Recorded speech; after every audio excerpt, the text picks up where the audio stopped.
कृपाळू सज्जन तुम्ही संतजन, कृपाळू सज्जन तुम्ही संतजन, एवढे कृपादान तुमचे मज, आठवण तुम्ही द्यावी पांडुरंगा, किंवा माझी सांगा काकुलती, अनाथ अपराधी पतित आगळा, परिपाय वेगळा नका करू, आठवण तुम्ही द्यावी पांडुरंगा, किंवा माझी सांगा काकुलती, तुका म्हणे तुम्ही निरविल्यावरी, मग मज हरी उपेक्षीन, आठवण तुम्ही द्यावी पांडुरंगा, किंवा माझी सांगा काकुलती, पांडुरंगा करू प्रथम नमन, पांडुरंगा करू प्रथम नमन, पांडुरंगा करू प्रथम नमन, पांडुरंगा करू प्रथम नमन, दुसरे चरण संताच्या, दुसरे चरण संताजिया, दुसरे चरण संताजी, त्यांच्या कृपादाने कधीचा विस्तार, त्यांच्या कृपादाने कधीचा विस्तार, कृपादाने कधीचा बाबाजी सद्गुरु दास तुका, बाबाजी सद्गुरु दास तुका, बाबाजी सद्गुरु दास तुका, नमो सद्गुरु तुकया ज्ञानदीपा, नमो सद्गुरु सच्चिदानंद रूपा, नमो सद्गुरु भक्त कल्याणमूर्ती, नमो सद्गुरु भास्करा पूर्ण कीर्ती, निवृत्ती राया माझ्या निवृत्ती राया, निवृत्ती राया माझ्या निवृत्ती राया, निवृत्ती राया माझ्या निवृत्ती राया, निवृत्ती राया माझ्या निवृत्ती राया, निवृत्ती राया माझ्या निवृत्ती राया, निवृत्ती राया माझ्या निवृत्ती राया, निवृत्ती राया माझ्या निवृत्ती राया, निवृत्ती राया माझ्या निवृत्ती राया, निवृत्ती राया माझ्या निवृत्ती राया, निवृत्ती राया माझ्या निवृत्ती राया, निवृत्ती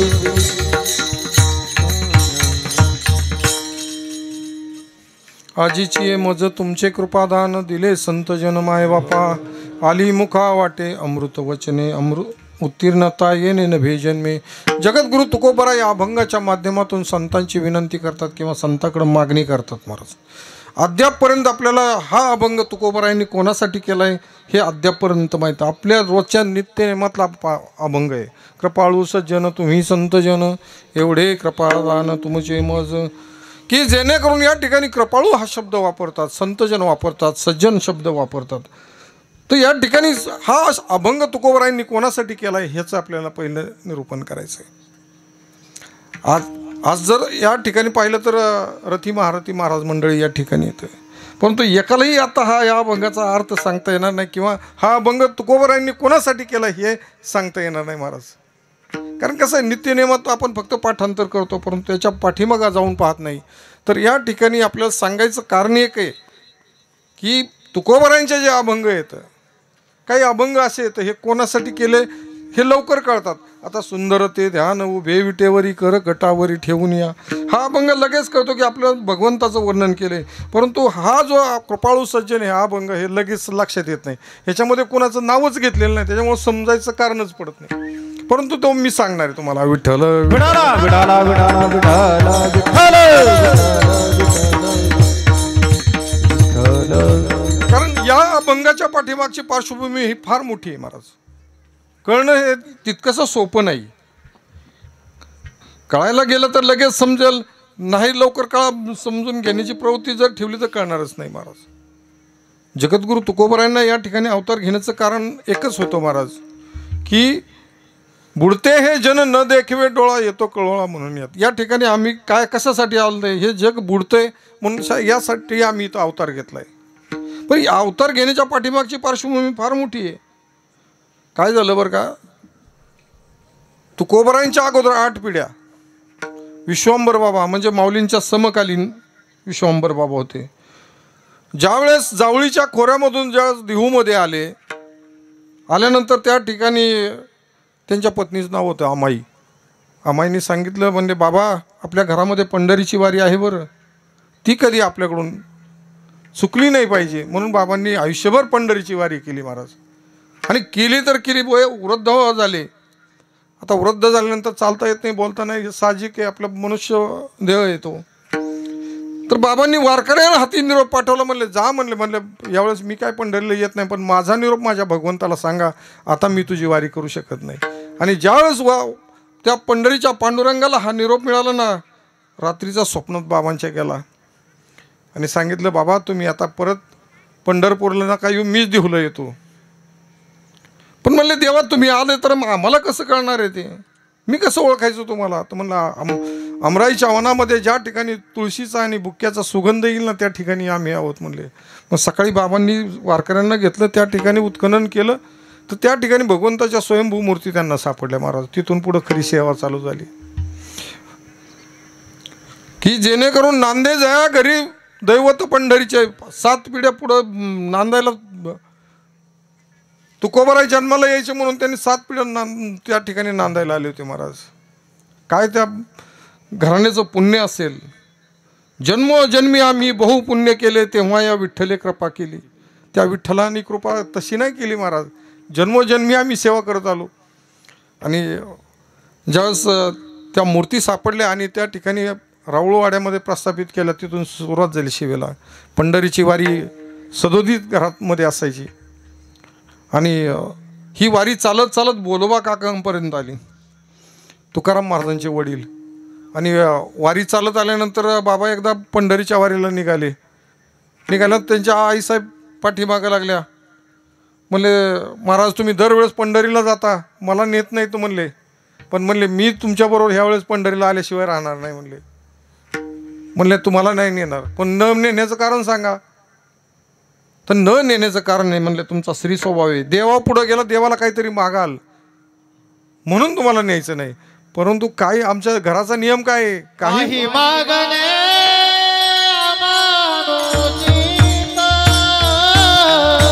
वडिलांची रीत जाणतो, वडिलांची रीत जाणत, काही मागणे हे काही मागणे वडिलांची रीत जाणत तो, वडिलांची रीत जाणत तो. महाराज म्हणले मी काय देवाला मागणार नाही, पण मला पंढरीला घेऊन चला. मग ही उभं इथं काय झालं, दिंडीच्या स्वरूपामध्ये ज्यावेळेस पंढरीत गेली, त्या पंढरीमध्ये गेल्यानंतर विधी असतात, चंद्रभागे स्नान विधी तो हरिकथा संपल्यानंतर मग भगवंताच्या दर्शनाला जायचं. आणि ही उभं इथं ज्यावेळेस भगवंतासमोर उभे राहिली ना, तर बाबांचं दर्शन झालं, बाबा बाजूला झाले, आईसाहेब समोर आल्या, तर लगेच देवाने पाहिले टक्कन. म्हणले कनकाई तुझ्या घरात काही मागत नाही हे मलाही माहिती आहे, पण तू माझ्याकडं काहीतरी मागावस, तू काहीतरी मागावस माझ्याकडं. अरे देवा आता कुठं पहिली वारी ही, मी जर तुला काय मागितलं तर ही शेवटची वारी होईल. म्हणले नको मला काय मागायला सांगू, मी कुणालाच काही सांगणार नाही, पण तू माझ्याकडे काहीतरी माग. कारण भाग्य तरी ऋणी देव व्हायचा, जो ज्या घराण्याच्या सेवेने सेवा ऋणाने तो त्या ठिकाणी ऋणी होता, तो काहीतरी मागायलाच लावणार, हट्टच करणार. त्या देवाने सुद्धा हट्ट केला. म्हणले का कनकाई तू काहीतरी मागच माझ्याकडं. देवा म्हणले किती वर्ष झालं घरामध्ये पाळणा हल्ला नाही. लगेच देवाने हात वरती केला, तथास्तु म्हणायला, ए देवा खाली हात घे, माझी आट पहिली ऐकायची, नंतर मग म्हणले काय असेल ते तुझं. तर म्हणले काय तुझी आट आहे. तर म्हणले ही जोपर्यंत हे सूर्यचंद्र तारे आहेत ना, तोपर्यंत माझ्या घरातून तुझी पंढरीची वारी कधी चुकली नाही पाहिजे. वरदहस्त मागून घेतला. मग ज्यावेळेस ही जोडपी परत देहुला आल्यानंतर आपत्या पाठीमागून आपत्य जन्माला आलं. माझ्या तुकोबारायांचा जन्माचा दिवस आलो. गरोदरावस्थेत असताना त्या माऊलीला डोहाळे लागले होते. भगवंताच्या रावळामध्ये जावं, त्याचं सुंदर रूप आपल्या डोळ्यांनी पाहावं, त्याची पूजा करावी, त्याची अर्चा करावी, असे त्या माऊलीला डोहाळे लागल्यानंतर ते बाळ कसं जन्माला येणार महाराज. वसंत पंचमीच्या दिवशी 1608 साली तुकोबारांचा जन्म झाला महाराज. सर्वीकडं आनंद तेव्हा रावळवाड्यामध्ये झाला. देवालाही आनंद झाला. 12व्या दिवशी काय झालं, नामकरणाचा कार्यक्रम ठेवला होता. परत बारसविधी बी त्याच दिवशी ठेवले. 12व्या दिवशी सर्व गावातल्या महिलांना त्या ठिकाणी बोलवलं होतं. म्हणले आमच्या बाळाच्या बारशाला या सगळे नाव ठेवायचं आहे. सर्व गावातल्या महिला त्या ठिकाणी जमल्या होत्या. त्या महिलांमध्ये एक अतिशय लावण्यमती इतकी सुंदर स्त्री आली होती ना महाराज. तर अक्षरशः सर्व महिलांना मोह आवरेना. म्हणले आपल्या बाळाचं नाव ना याच माऊलीच्या मुखातून ठेवायचं म्हणले. कणकाईने विनंती केली, माऊली आमच्या बाळाचं नाव तुम्हीच ठेवा म्हणले. आईसाहेबांनी सुद्धा आल्या होत्या, रिकामे नव्हते आल्या महाराज. वाक्या बाळ्या आंगडं टोपडं त्या टायमाचं कसं असेल तसं सगळं घेऊन साहित्य आल्या होत्या आणि हातामध्ये बाळ दिलं आणि पाळण्यात घालताना त्या माऊलीने नाव ठेवलं तुकाराम. आमच्या विरोधकांनी सुद्धा दोनदा म्हणावं तुकाराम तुकाराम तुकाराम तुकाराम तुकाराम तुकाराम तुकाराम हे नाम घेता का ते यमा, नाम घेता का ते यमा, नाम घेता का प्रेम, नाम घेता का प्रेम, नाम घेता का प्रेम, नाम घेता का प्रेम. हे तुकाराम तुकाराम नाम घेता का ते यमा, नाम घेता का ते यमा, नाम घेता का ते यमा. तुकाराम तुकाराम नाम घेता का प्रेम. हे धन्य खूप समर्थ, जेणे केला हा पुरुषार्थ. एक लक्षात घ्या, तुकोबरायांचे कट्टर विरोधक रामेश्वर भट्ट त्यांनी त्यांचं नाव दोनदा उच्चारावं. लक्षात घ्या बरं का, आपले तुकोबराय होते, आपले माऊली आहेत, आपण त्यांच्याविषयी कधीच चांगले बोलणार आहे, परंतु विरोधकांनी सुद्धा आपल्याविषयी चांगलं बोलावं. याच्यासारखं काय हो महाराज. तुका विष्णू नाही तुझा, तुका विष्णू नाही तुझा तुका विष्णू, नाही तुझा तुका विष्णू. म्हणे रामेश्वर भट्ट द्विजा, तुका विष्णू नाही तुझा, तुका विष्णू नाही तुझा, तुका विष्णू नाही तुझा. म्हणे रामेश्वर भट्ट द्विजा, तुका विष्णू नाही तुझा, तुका विष्णू नाही तुझा, तुका विष्णू नाही तुझा, नाही तुझा, नाही तुझा. एक लक्षात घ्या, एकाच अभंगातली दोन प्रमाणं तुम्ही दिली बरोबर. पहिलं काय दिलं, तुकाराम तुकाराम नाम घेता कांपे यम. आता हे त्यांना काहीतरी अनुभूती आली असेल, त्याशिवाय ते बोलू शकत नाही. आणि दुसरंही चरण त्यांचं म्हणे रामेश्वर भट्ट तुझ्या, तुका विष्णू नाही तुझा. म्हणजे तुकोबराय आणि प्रभू रामचंद्र हे वेगळे नाहीत. याचा अर्थ असंच आहे ना. तुम्हाला त्याचा अर्थ सांगतो महाराज. तुकाराम तुकाराम हे दोनदा का उच्चारलं. पहिलं नामाचं विश्लेषण केलं महाराज. तुका म्हणजे तुला, आणि ती कोणाशी केली, प्रभू रामचंद्राशी केली, म्हणून तुका राम हे विश्लेषण केलेलं नाव. आणि दुसऱ्यांदा जे नाव घेतलं ते नाव घेत म्हणजे त्यांचं ठेवलेलं नाव उच्चारलंय महाराज. आता तुम्ही मला एक सांगा, तुकाराम महाराजांचं नाव घेतल्यानंतर यम सुद्धा कापतो हे अभंगामध्ये सांगितले, आणि ते प्रमाण दिल्यामुळं ते सांगावं लागेल ना. काय झालं, तुकाराम महाराजांचे पंतू होते गोपाळवा. बघा बरं, गाथेच्या पाठीमागं 108 नामाची नामावली ज्यांनी लिहिली, श्री तुकारामा तुकारामा प्रिय श्रीरामा तुकारामा असुरविरामा, ही जी नामावली ज्यांनी लिहिली ते गोपाळवा तुकाराम महाराजांचे पंतू. काय झालं, वय अर्ध निघून गेलं होतं, परमार्थ काहीच घडला नाही. एकदा काय झालं, आले भगवंताचं दर्शन केलं आणि ओरीमध्ये जाऊन बसले. त्या ठिकाणी अध्यगुरु शंकराचार्यांच्या परंपरेमधली एक व्यक्ती आली होती. आल्यानंतर सहज दर्शन झाल्यानंतर सहज एका साधकाला प्रश्न विचारला, का म्हणले इथं तुकोबारांचे वंशज कोण येतं. तर त्यांनी म्हणलं ते काय तिथं बसलेत ना ते ओरीमध्ये, तर ते वंशज आहेत त्यांचे म्हणले. गेल्यानंतर श्री संताची ये माथा चरणावरी साष्टांग हे करी दंडवत, दंडवत घातलं त्यांना. म्हणले महाराज, म्हणले तुम्ही तुकोबारांच्या घरातले, म्हणले तुमच्या मुखातून मला तुकोबारांचा एक अभंग ऐकायचा आहे. त्यांनी हात जोडले, म्हणले महाराज माफ करा मला, मी काय अभंग पाठ करत नाही किंवा कीर्तन करत नाही, प्रवचन करत नाही, परंतु फक्त येतो दर्शन करतो आणि इथं बसतो, एवढंच काम करतो. म्हणलं कमीत कमी रामकृष्ण हरी म्हणा. ते रामकृष्ण हरी म्हटल्यानंतर यांचं थोडंसं अल्पसं समाधान झालं. ते निघून गेले. निघून गेल्यानंतर यांच्या डोक्यात काजवे चमकू लागले. म्हणले आपण एवढ्या मोठ्या जगद्गुरूंच्या घराण्यामध्ये जन्म घेतला, आपल्याला एक अभंग म्हणता आला नाही, याच्यासारखं काय दुर्दैव म्हणले. तुकोबरायांच्या शिळा मंदिरासमोर उभे राहिले हात जोडून. म्हणले महाराज मी अनन्य भावाने तुम्हाला शरण आलोय, माझ्यावरती तुम्ही कृपा करा, मला तुमची सेवा करता आली पाहिजे. आपण एकदा संतांना जर अनन्य भावाने शरण जर गेलो ना, संत कसे असतात, संत उदार उदार भरले अनंत भांडार, त्यांच्याकडे देण्यासाठी भरपूर असतं. मागू त्याशी पुढे धनी आणि का शिनू, जेणेकरून पुढचा गेला तरी तेवढंच असते आणि मागून गेला तरी त्याला द्यायला तेवढंच असते. तर तुकोबरायांनी त्यांच्यावरती कृपा केली महाराज. कृपा केल्यानंतर तिथून पुढं मात्र त्यांच्या जीवनातला कायापालट झाला. ते काय झालं, पाठ ऑटोमॅटिक होऊ लागला. त्यांच्या अभंग आपोआप पाठ होऊ लागले, प्रवचन करू लागले, लिखाण करू लागले, कीर्तन करू लागले. परभणी शेजारी असणारं हिंगोली या गावामध्ये त्या बाबांना कीर्तनासाठी बोलवलं होतं, जसं तुम्ही मला आज बोलवलंय. पण माझ्याकडे एवढं सामर्थ्य नाही की त्यांच्याकडे होतं. ते कीर्तन सुरू असताना एका साधकाने प्रश्न विचारला. म्हणले तुमचे तुकोबराय वैकुंठाला कसे गेले? साहजिक आहे, आपल्यासारखा मोडका तोडका असल्याचं उत्तर देता आलं नसतं, परंतु अधिकार तैसा दाखविला मार्ग. तुकोबरायांनी त्यांना अधिकार दिला होता. तर गळ्यातला विणा असा हातामध्ये घेतला. आता तुम्ही मला सांगा, तुम्ही म्हणता की कीर्तन चालू असताना कीर्तनकाराच्या गळ्यात विणा होता का? अहो त्या काळात तसंच होतं. कीर्तन सुरू झाल्यापासून संपेपर्यंत कीर्तनकाराच्या गळ्यातच विणा असायचा. परंतु आता तशी पद्धत राहिलेली नाही. आता काय पद्धत आहे, घालून या भार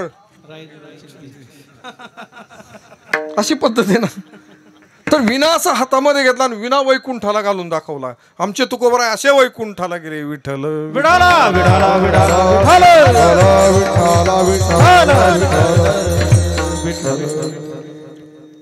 ते बाबा वयस्कर झाले. शेवटी सगळ्यांचं वय हे संपतच असते. चिंतन करत बसले होते. यमराज समोर दिसायला लागले. म्हणले आता यांना घेऊन जायचं. आता मला सांगा, तुम्ही मला सहज प्रश्न विचारता, यमराज कधी दिसतो का? अहो ज्याला संत दिसले, ज्यांना देव दिसला, त्यांना यमराज दिसायला काय हरकत आहे? समोर यमराज दिसला की यांनी सुरू करायचं, श्री तुकाराम. तुकाराम हा शब्द मुखातून आला की यम सुद्धा 5 फूट मागं सरायचा. असा दिवस गेला निघून. त्याला घ्यायला गेले की यांनी तुकाराम शब्द उच्चारायचा. असं करता करता दिवस निघून गेला. शेवटी तो यम सुद्धा कंटाळा देवाला जाऊन सांगितलं, देवा म्हणले ते गोपाळबा येत नाही तर. म्हणले मी ज्या ठिकाणी त्यांना घ्यायला जातो ना, तर तिथं ते नामोच्चार करतात तुकोबरायांचा, आणि ज्या ठिकाणी तुकोबरायांचा नाम चालेल ना त्या ठिकाणी मला सुद्धा जाण्याचा अधिकार नाही. तुकाराम तुकाराम नाम घेता का पेयम. तर शेवटी काय झालं बरं का, त्या गोपाळबांना आणायचं कोणी? यम तर म्हणला मग मी काय जाणार नाही. मग शेवटी तुकोबरायांना सांगितलं. म्हणले महाराज तुम्ही एक काम करा, तुमच्या पंतूला तुम्हीच घेऊन या. आपल्याला काही आख्यायिका माहिती येतं. भागीरथीसाठी आले, जगनाडे महाराजांसाठी आले, निळोबारायांसाठी आले. पण तुम्हाला मी आज 4थं कारण सांगतो. ते आमच्या गोपाळवांसाठी सुद्धा तुकोबराय देहूमध्ये आले होते. वैकुंठावरून आल्यानंतर मस्तकावरती हात ठेवला. म्हणले बाबा देह ठेवा. डोळे उघडून पाहिलं तर समोर तुकोबराय दिसले महाराज. म्हणले शेवटच्या कालावधीत माझे तुकोबराय माझे गुरु झाले. मला काय म्हणले का, कारण काय झालं बरं का, एक लक्षात घ्या, संतांची सेवा केल्यानंतर सेवेचं फळ अतिशय गोड असतं महाराज. तुकोबराय विचारतात तुम्ही एवढं का केलं, एवढा टास का केला देह ठेवण्यासाठी? याजसाठी केला होता टास शेवटचा दिस. गोड भावा शेवटचा दिवस, गोड भावा शेवटचा दिवस, गोड भावा शेवटचा दिवस. यासाठी केला होता हात शेवटचा दिवस. गोड भावा शेवटचा दिवस, गोड भावा यासाठी केला होता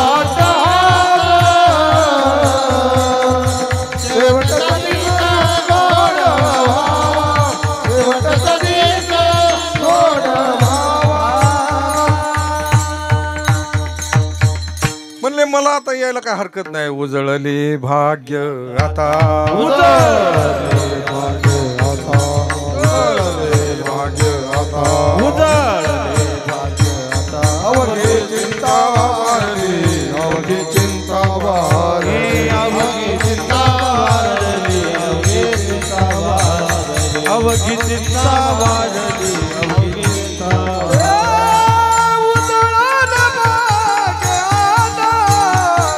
अवघी चिंता वारली, अवघी चिंता वारली,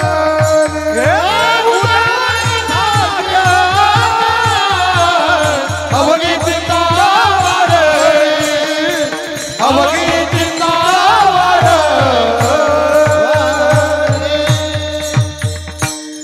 उजळले भाग्य आता, अवघी चिंता वारली. संत दर्शनी हा लाभ पद्मनाभ जोडीला.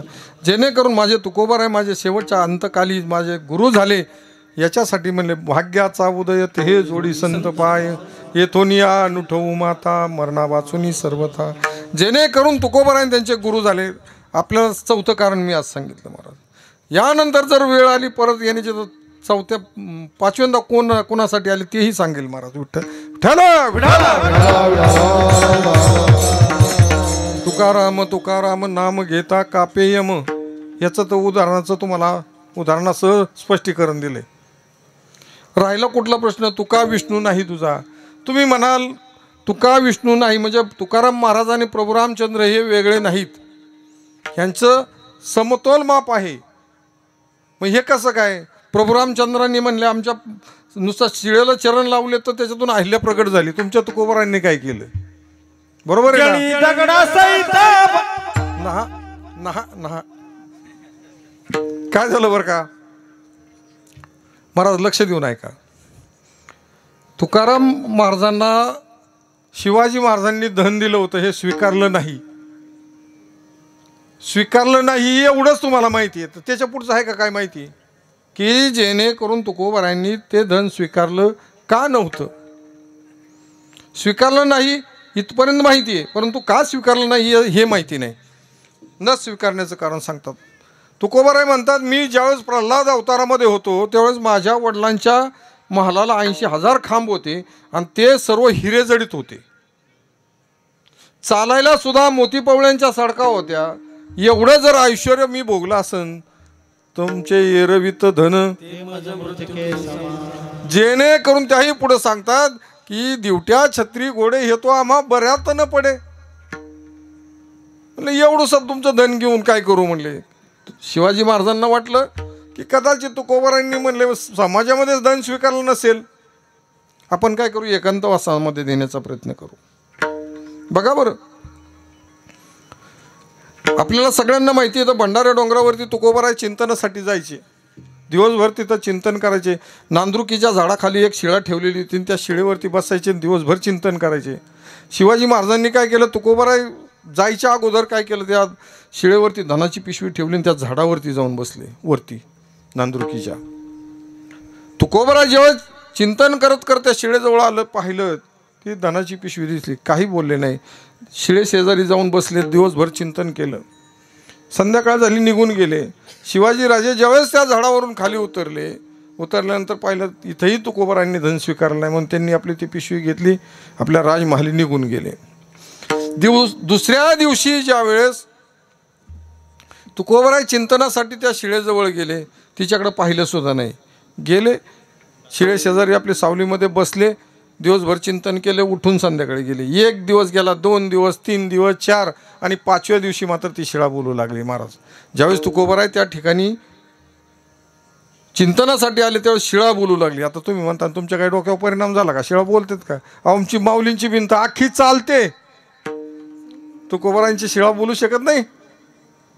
संत चरण रज लागता सहज वासनेचे बीज, जळोनी जाय वासनेचे बीज, जळोनी जाय वासनेचे बीज, जळोनी जाय वासनेचे बीज. संत चरण राज लागता सहज वासनेचे बीज, जळोनी जाय वासनेचे बीज.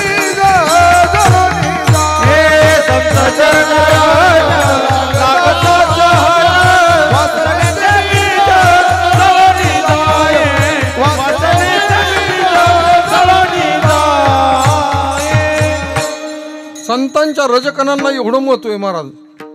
देव सुद्धा त्या संतांच्या रजकणासाठी मागं धावतात म्हणून त्यांच्या. बरोबर आहे की नाही? लागावया रज चरणी जे लागावया रज चरणी ते लागवया रज चरणी ते लागवया रज नाम याच्या पाठी चाले केसी राजा लागावया रज चरणी ते लागावया रज चरणी ते राजपाठी चाले केसी राज लागवया रज चरणी ते लागवया चरणी ते. तुम्हाला एक महाभारतातलं द्वापार युगातलं उदाहरण सांगतो महाराज. काय झालं, ज्यावेळेस भगवंत रुक्मिणीला वृंदावनामध्ये लग्न करण्यासाठी घेऊन आले होते आणि उद्धवाला निरोप सांगितला, उद्धवा जा माझ्या सर्व गोकुळवासियांना निरोप, माझा एक आमंत्रण माझ्या लग्नाचं देऊन ये. ज्यावेळेस उद्धव गोकुळामध्ये गेल्यानंतर सगळ्यांना सांगत सुटले, म्हणले देवाने तुम्हाला लग्नाला बोलवले, देवाने लग्नाला बोलवले. यशोदेला सांगितलं, नंदराजाला सांगितलं, गोपाळांना सांगितलं, सगळ्यांनी देवाच्या लग्नाला यायला विरोध केला. तो जसाचा तसा निरोप परत भगवंताला ज्यावेळेस जाऊन सांगितला ना, भगवंत म्हणले ठीक आहे, मीच आमंत्रण देऊन येतो त्यांना.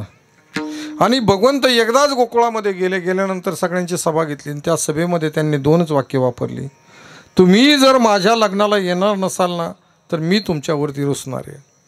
सगळ्यांनी विचार केला, म्हणले देव जर आपल्यावरती रुसले तर आपली काय अवस्था होणार. म्हणले देव होता पाठीमोरा नसती विघ्ने येती घरा. म्हणून सगळेच तयार झाले, म्हणले देवा आम्ही तुझ्या लग्नासाठी यायला तयार आहे. आणि ज्यावेळेस त्या वृंदावनामध्ये सगळं लग्नासाठी हजर राहिले, लग्नविधी थाटामाटात साजरा झाला. ज्यावेळेस जेवणावळी झाल्या, एक एक एक एक परत जाऊ लागलं. गोपाळ निघून गेले, यशोदा गेली, नंदराजाही गेले, परंतु गवळणी गेले नव्हते महाराज. त्या म्हणले आपल्या जीवनामध्ये भगवंत नसतील ना तर म्हणले या जगण्याला पण काही अर्थ नाही. म्हणून त्यांनी काय केलं, म्हणले देव नाही ना आपल्यात तर आपण जिवंत राहील. त्यांनी त्या ठिकाणी वृंदावनामध्ये देहत्याग केला होता महाराज. सगळ्यांनी देहत्याग केला. त्या काळचा एक बहुदीर्घ नावाचा राजा होता. तर तो राजा इतका क्रूर पद्धतीचा होता ना, अक्षरशः गरोदर स्त्रीसुद्धा कापून काढायला मागं पुढं बघत नव्हता, एवढा क्रूर होता. तर त्याचे 100 अपराध पूर्ण झाले होते. पहिलं कसं असायचं, 100 अपराध पूर्ण झाले ना की देव त्याचे बरोबर कार्यक्रम लावायचा. तसा त्याचा 100 अपराध पूर्ण झाले. तो काय झालं, घोड्यावरती स्वार झाला होता आणि भरधाव वेगात तो घोडा अरण्यामध्ये चालू होता. तर त्या हवेच्या वेगाने काय झालं, त्याच्या म्यानामधली तलवार आपोआप बाहेर आली आणि त्याचा शिरच्छेद झाला. यमदूत त्या ठिकाणी आले, त्यांनी यमांनी घेतला असा यमापुढं सादर केला यमदूतांनी.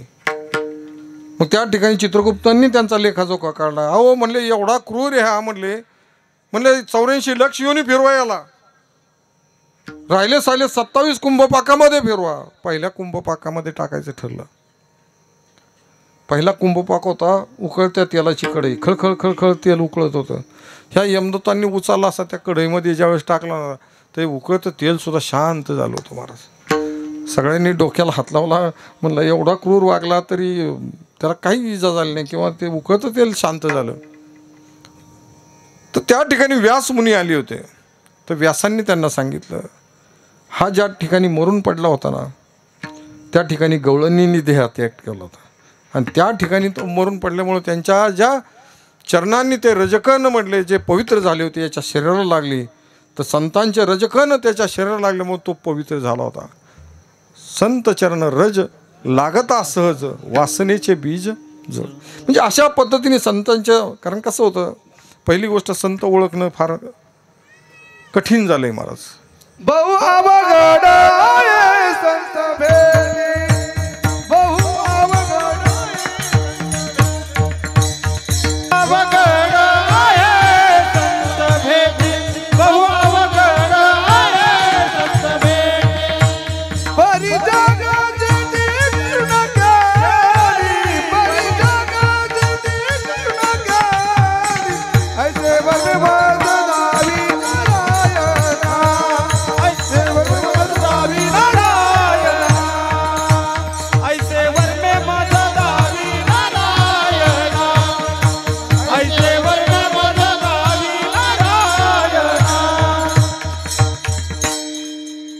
ती शिळा तुकोबरायांना बोलू लागली, म्हणले महाराज माझं काय चुकलं होतं म्हणून आज 5 दिवस झाला माझा त्याग केलाय तुम्ही.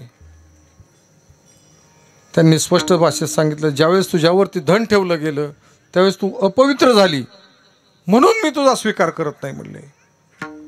त्या शिळेला वाटलं, म्हणले आता तुकोबराय माझ्याकडे परत कधीच येणार नाहीत, पण ते जर माझ्याकडे येणार नसतील तर मी त्यांच्याकडे जाऊ शकते ना. म्हणून त्यांनी काय केलं, काय आपल्याला आख्यायिका माहिती येतं की तुकोबरायांच्या गाथा स्वहस्ते इंद्राणीच्या डोहामध्ये बुडवल्या, बरोबर आहे ना. आणि 13 दिवस ज्या शिळेवरती अनुष्ठानासाठी बसले होते त्या शिळेचं महात्म्य सांगतोय. ते डोंगरावरची शिळा आहे ना, तिला वाटलं कदाचित तुकोबराय माझ्याकडे येणार नाही म्हणून मीच त्यांच्याकडे जाणार. त्या डोंगरावरून गडगडत गडगडत ती काय केली, इंद्राणीच्या डोहापर्यंत आली. म्हणले अलीकडच्या तीराला तुकोबराय येणार म्हणून तिने जल पार केलं, नदी पार केली, आणि ज्या ठिकाणी तुकोबराय बसले होते त्या ठिकाणी ती स्थापन झाली होती. आणि ज्यावेळेस स्वहस्ते गाथा बुडवल्या, 13 दिवस अनुष्ठानासाठी त्या शिळेवरती बसले, तिने काय केलं, 1 दिवस जाऊन दिला, 2 दिवस, 3ऱ्या दिवशी परत बोलू लागली. म्हणले महाराज आता कसं मला म्हणले तुम्ही स्वीकारलं, म्हणले आता कसे बसले.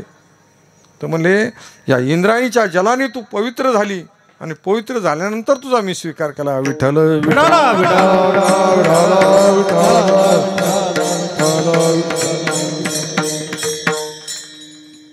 जेणेकरून तुकोबरायांच्या जीवनातले असे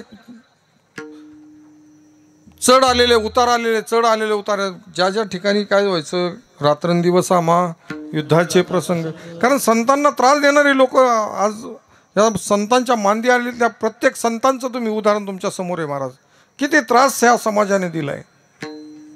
एवढं सहन करून सुद्धा तुकोबरायांनी झालं, निवृत्ती देवांनी सुद्धा, मुक्ताईंनी सुद्धा, सोपान देवांनी सुद्धा आपल्याला किती भांडवल ठेवून गेलेत महाराज.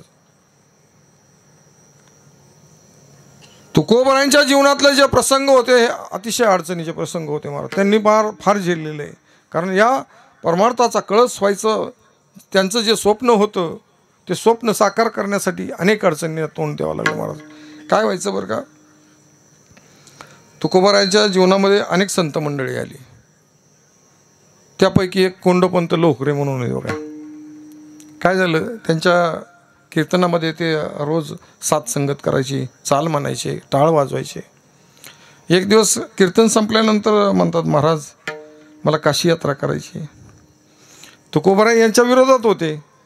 तीर्थी दोंडा पाणी देव रोकडा सज्जननी म्हणणारे तुकोबराय होते.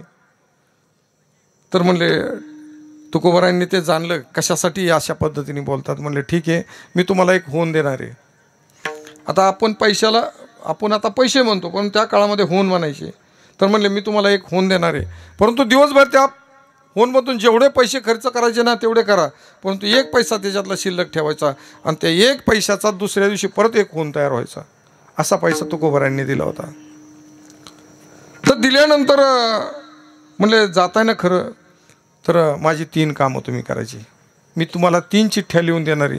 त्या 3 पदावरती त्यांना त्या चिठ्ठ्या द्यायच्या.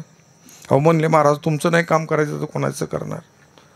तर तुकोबरायांच्या चिठ्ठ्या लिहिणं म्हणजे अभंगाच्या माध्यमातून चिठ्ठी द्यायची.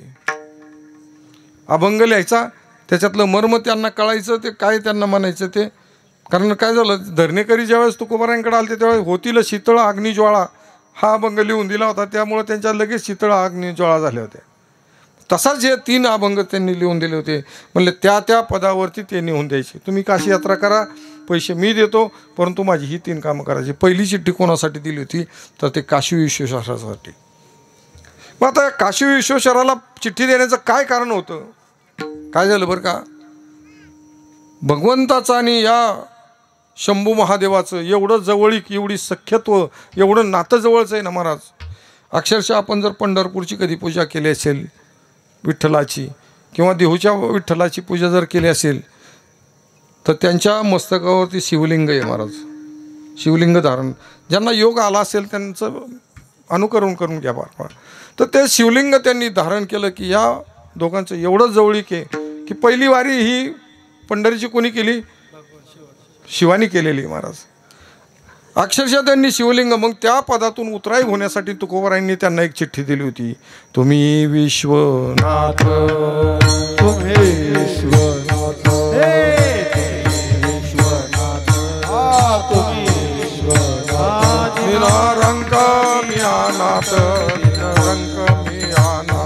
दिनारंग मी अनाथ दिनारंग मी अनाथ दिनारंग मी अनाथ दिनारंग मी अनाथ तुम्ही विश्वनाथ दिनारंग मी अनाथ दिनारंग मी अनाथ दिनारंग मी अनाथ तुम्ही विश्वनाथ दिनारंग मी अनाथ दिनारंग मी अनाथ दिनारंग मी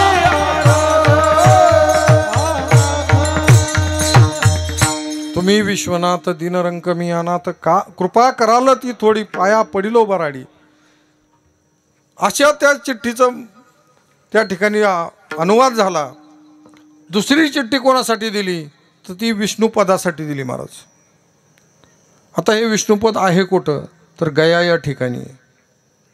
बरं हे गया हे नाव कशावरून पडलं तर गयासूर नावाचा एक विष्णुभक्त राक्षस होता महाराज. त्या राक्षसाला वाटलं म्हणलं एवढं मोठं बलदंड शरीर म्हणले काय करायचं काय कामाचं म्हटले तर म्हणले आपल्या भगवंतासाठी खर्च करून टाकू. त्या नदी किनारी चाललेले होम हवन होते. त्या ऋषीमुनींना विनंती केली म्हणले महाराज एक काम करा म्हणले माझं एवढं मोठं बलदंड शरीर आहे ना माझ्या भगवंतासाठी खर्च करायचं मग आम्ही काय करावं तर तुम्ही काय एक काम करा म्हणले मी इथं झोपतो आणि माझ्या शरीरावरती हे होम लावा. जसे ते होम जळतील तसा मी भगवंताला प्राप्त होईल म्हणले. त्यांनी तसंही करून पाहिलं परंतु तो हालू लागला. त्या मुनींनी विचार केला म्हणले याच्यामध्ये हालू लागले ते होम जर पडले तर काहीतरी वितुष्ट होईल काहीतरी अनार्थ ओढावेल म्हणून त्यांनी काय केलं शेजारी पडलेली शिळा उचलली आणि त्याच्या शरीरावरती ठेवली. त्याच्यावरती होम लावले होते तरी तो हलत होता. शेवटी एक लक्षात घ्या कुठल्याही कुळातला असू द्यात भगवंताचा भक्त असेल ना त्यासाठी भगवंताने अवतार घेतलेत महाराज. अवताराच्या राशी कारण प्रत्येकासाठीच भगवंत अवतार घ्यायला तयार असो तेवढी सेवा आपली पाहिजे. माता भगवंत त्या ठिकाणी आले आपलं एकच चरण त्या शिळेवरती ठेवलं चला ते हलायचाच बंद झाला महाराज. कारण काय असेल पिंड पदावरी दिला आपुले करी माझे झाले गयावर्जन. गयावर्जन त्या ठिकाणी तुकोबारायांनी करून गेले. फिटले पित्रांच्या ऋणातून त्या ठिकाणी तुकोबाराय मुक्त झाले महाराज. तिसरी चिठ्ठी कोणासाठी दिली होती तर ती गंगामयेसाठी महाराज. काय झालं त्यांना हात नाही पाय नाही त्यांनी विचार केला म्हणले ही चिठ्ठी द्यायची कोणाकडे म्हणून त्यांनी काय केलं गुडघाभर पाण्यामध्ये गेल्यानंतर त्या प्रवाहामध्ये चिठ्ठी सोडणार तेवढ्याच गंगामाईने आपला हात वरती घेतला. सुंदर हात वरती आला कंकण भरलेली हिरवी आणि ती आलव चिठ्ठी घेऊन आपल्यावर अशी बाळगली महाराज.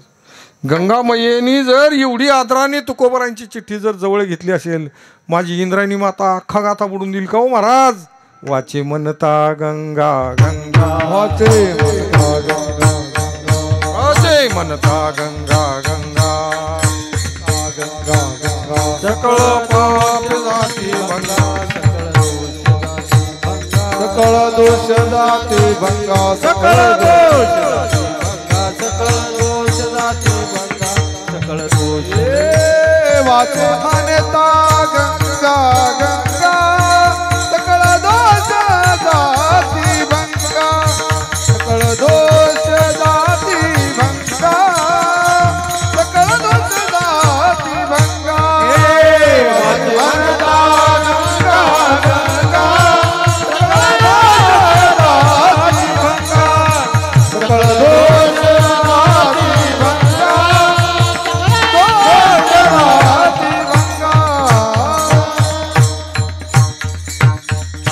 वाचे म्हणता गंगा गंगा सकळ पापे किंवा सकळ दोष जाती भंगा. दृष्टी पडता ब्रह्मगिरी तया नय यमपुरी कुशावरता स्नान त्याचे वैकुंठी रान आणि नामा म्हणे प्रदक्षिणा त्याच्या पुण्या नाही गणना.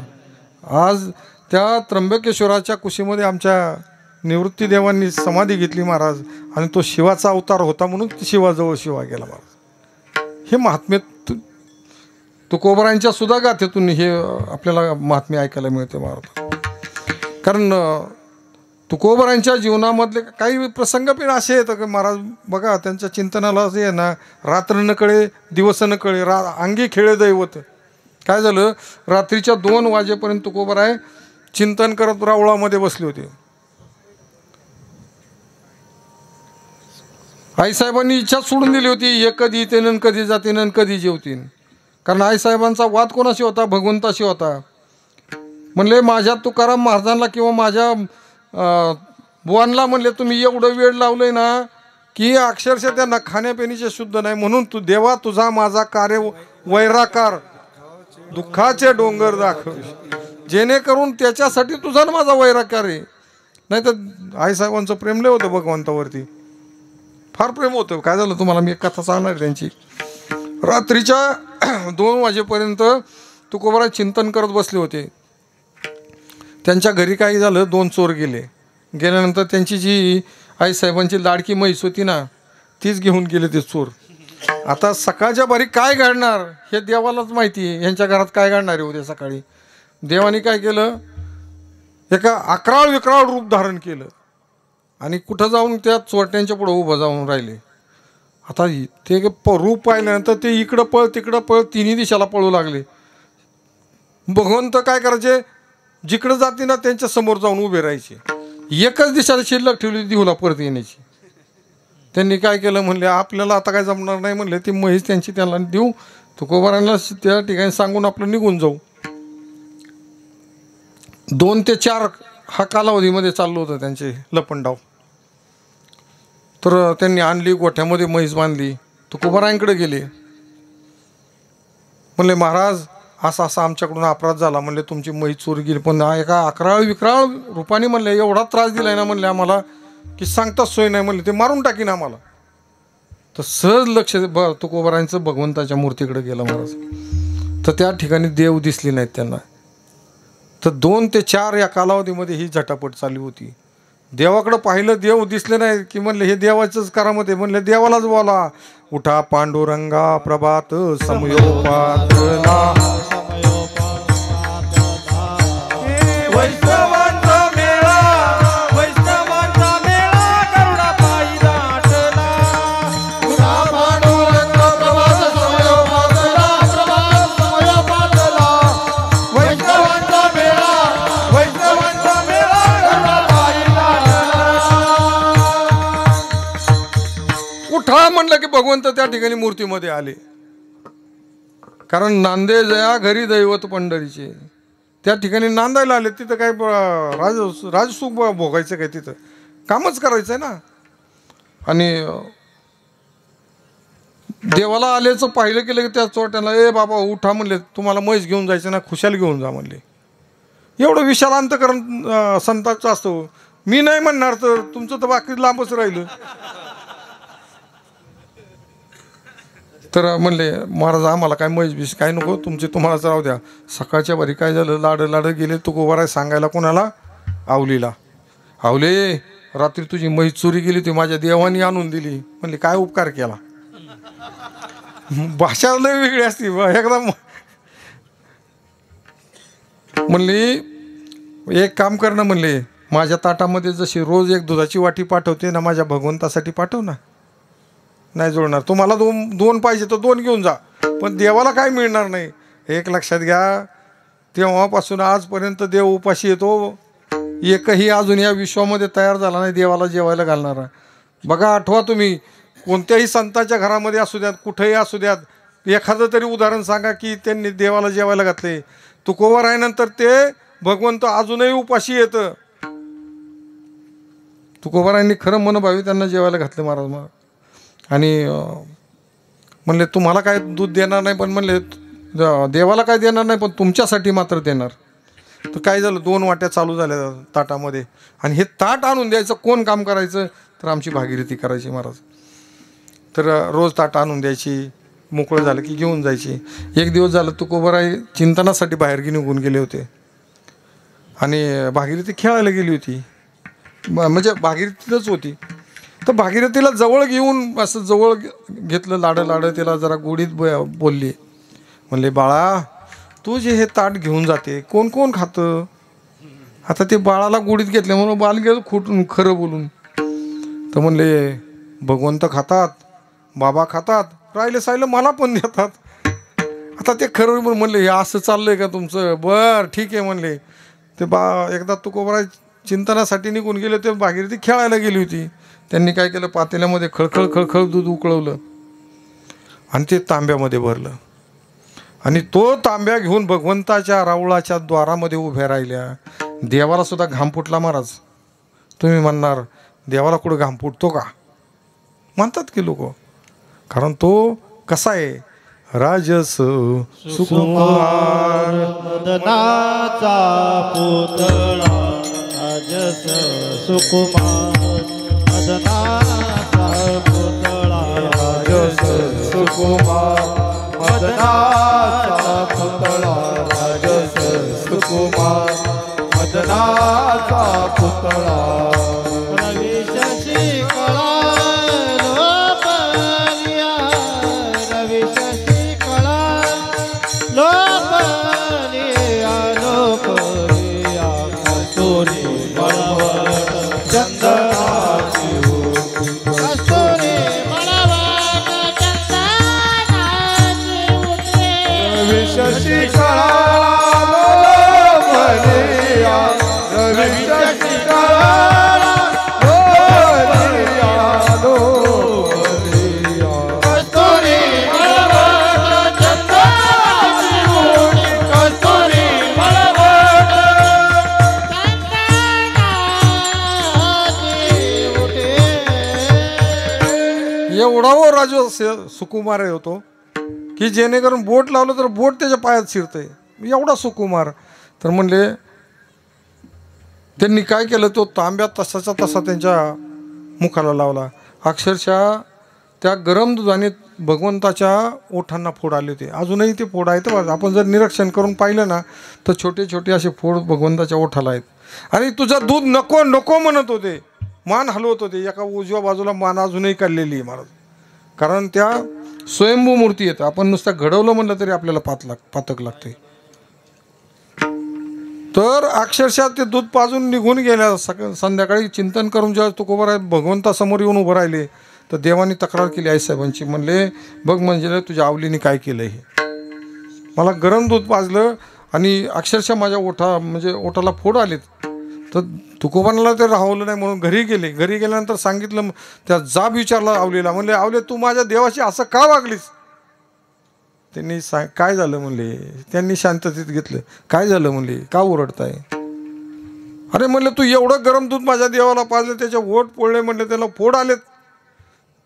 म्हणले तुम्हीच कीर्तनातून सांगता ना, ते युद्धामध्ये असताना कितीतरी कोटी येऊन ज्वाळा गिळल्या आणि माझ्या थोड्याशा दुधाने त्याचं थोड पोळत सांगण्याची लय अवघड परिस्थिती. तर असं प्रेम, कारण कसं झालं, आदला अवतार हा जनाईचा म्हणजेच आमची जिजाई आणि नामदेव राया म्हणजेच आमचे तुकोबराय. मग गेल्या अवतारामध्ये आता काही लोक असे विचित्र येतं की काय आता संतांविषयी वर्णन करतील सांगता यायचं नाही. ते म्हणत होते की एक जण तर डायरेक्ट म्हणला की तुकोबरायांची बायको त्यांना मारत होती. कदाचित त्यांनी घरी मार खाऊन आला असेल, हेच असेल कदाचित. अहो अजूनही एक लक्षात घ्या, या माता माऊली अजून ती नवऱ्यावरती हात उचलणे इतपत नाहीत होत्या. काय होतं, समाज त्यांचं नाव विनाकारण, माझ्या तुकोबरायांनी किती मोठे पण दिले त्यांना.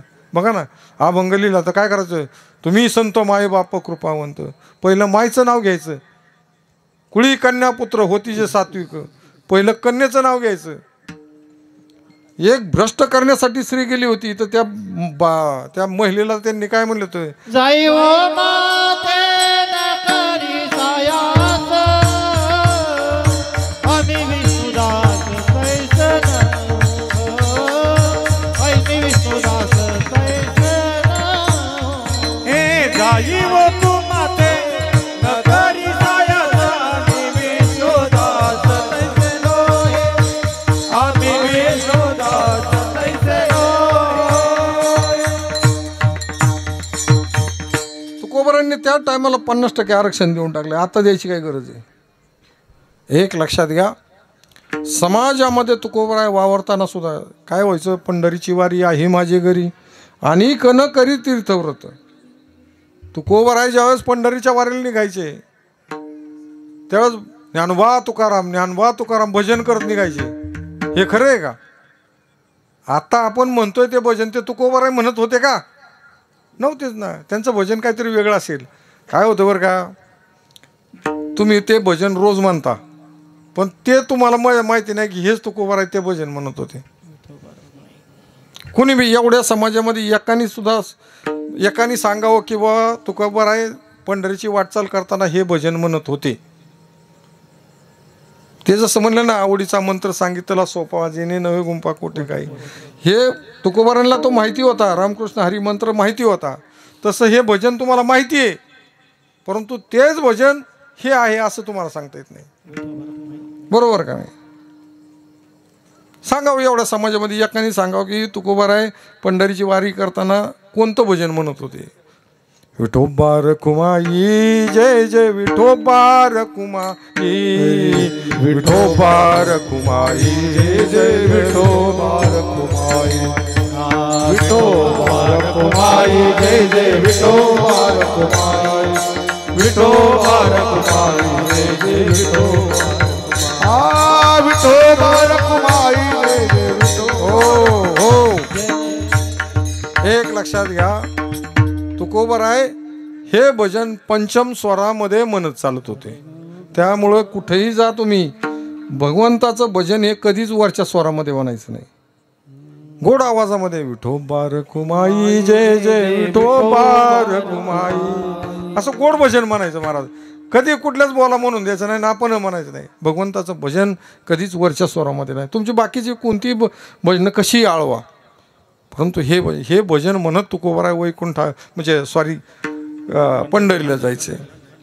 आणि तोंडलं बोंडलं आलं की मग त्या ठिकाणी काय व्हायचं, धावा असायचा. धावा तो का म्हणे, धावा अवघी पंढरी विसावा, की जेणेकरून पंढरपुरापर्यंत जोपर्यंत भगवंताच्या रावळाचा कळस दिसत नाही तोपर्यंत तुकोबाराय धावायचे आणि ते वारकरी पण धावायचे बरोबर. आणि एकदा का भगवंताचा रावळाचा कळस दिसला की मग तुकोबारायला अभंग आठवायचा. कुणाचा? नामदेवरायांचा. झळझळीत सोन सळा, झळझळीत सोन सळा, झळझळीत सोन सळा, कळस दीस तो स्वज्वला, कळस दीस तो स्वज्वला, कळस दीस तो स्वज्वला, कळस दीस तो स्वज्वला. बरवे बरवे पंढरपूर, बरवे बरवे पंढरपूर, बरवे बरवे पंढरपूर, बरवे बरवे पंढरपूर, विठोबारायाचे नगर, विठोबारायाचे नगर, विठोबारायाचे नगर, विठोबारायाचे नगर. झळझळीत सोन सळा, झळझळीत सोन सळा, झळझळीत सोन सळा, हे कळस दिस तो स्वज्वला. कळस दिस तो स्वज्वला, कळस दिस तो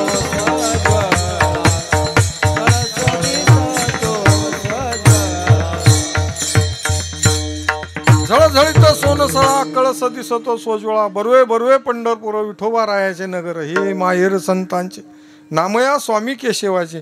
त्या कळसावरती भगवंतानी उभं राहून त्या संतांच्या मांदियाळीमध्ये तुकोबाराय कुठे आहेत, माझा तुका कुठे आहे म्हणून तुकोबारायला हाक मारायचे. तुका तुका हाका मारी, तुका तुका हाका मारी, तुका तुका हाका मारी, तुका तुका हाका मारी, माझे विठोबाचे द्वारी, माझे विठोबाचे द्वारी, माझे विठोबा माझे विठोबाचे काय त्या वारीला मजा येत असेल महाराज. मग चंद्रभागेमध्ये जाय, चंद्रभागे स्नान विधी तो हरिकथा झाले, मग भगवंताचे दर्शन, भगवंताची हितगुज करायचं आणि द्वादशीचा काला करायचा. नंतर मग काय व्हायचं, दही भाताचा काला खाऊन मग तुकोबाराय परतीला निघायचे महाराज. आपल्याला काही गोष्टी माहिती पाहिजेत. येताना परतीला द्वादशीला काय करायचं, दही भाताचा काला खाऊनच मग निघायचं असते. काय काय नियम येतं महाराज त्याच्यामध्ये वारीचे. पण तुकोबारायांच्या जीवनामध्ये अशाच वाऱ्या भरपूर झाल्या. कदाचित मग अशी आमचा विषय असा झाला होता दादांचा आमचा, की तुकोबारायांच्या गुरुपरंपरेविषयी. बरोबर ना.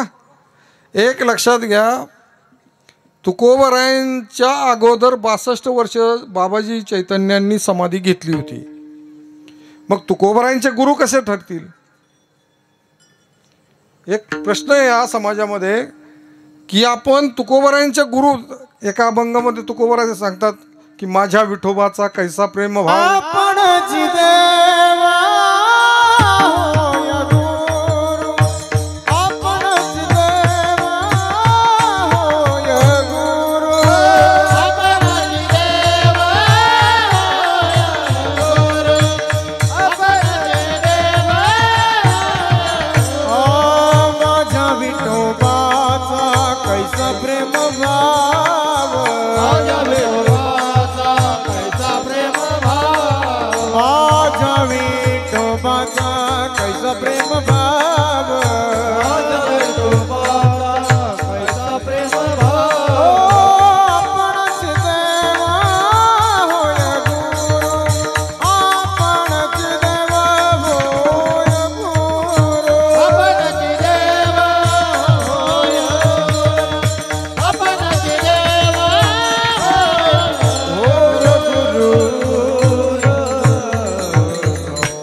आता मला एक सांगा, आपणच देव होय गुरु म्हणजे याचा अर्थ काय होतो, तोच देव आणि तोच तुकोबारांचा गुरु. कारण काय झालं, मागे पुढे उभा राहे संभाळीत आली या आघात निवारा आहे. जेणेकरून त्यांच्या पाठीमागानी पुढं देव होते, पण नंतर त्यांना गुरु करण्याची तशी आवश्यकता नव्हती. बरोबर आहे का नाही. सांगायचं तात्पर्य असं की काही लोक म्हणतात की ओतूरमध्ये तुळशीजवळ त्यांना अनुग्रह झाला, कोण म्हणते भंडाऱ्यावरती झाला, कोण कुठं कुठं कुठं त्यांच्या सवडीने सांगत असतात. मग तुकोबारायांना खरा अनुग्रह कुठं झाला हे आपल्याला अभंगाच्या माध्यमातून तपासायचं महाराज. आता मला एक सांगा, सत्यगुरु राय कृपा मज केली परी नाही घडली सेवा काही. आता सत्यगुरु म्हणजे सत्य फक्त भगवंतच येतं. सत्य गुरूंनाच ते फक्त विनंती करतात, सत्यगुरु राय कृपा मज केली परी नाही घडली सेवा काही. तुमची मला सेवाच तुमची घडली नाही. सरळ सरळ अर्थ आहे. सापडविले वाटे जाता गंगा स्नाना मस्तकी जोजाना ठेविला कर. आता मला एक सांगा, ओझर ओतूर त्या परिसरामध्ये मांडवी नदी आहे. देहूच्या परिसरात भंडारा डोंगराच्या परिसरात म्हणावं तर तिथं इंद्रायणी आहे. तर मग आता गंगा कुठे आहे ना प्रमाण त्याचं. भीमानी चंद्रभागा, भीमानी चंद्रभागा, भीमानी चंद्रभागा, तुझ्या चरणाची गंगा, भीमानी चंद्रभागा, भीमानी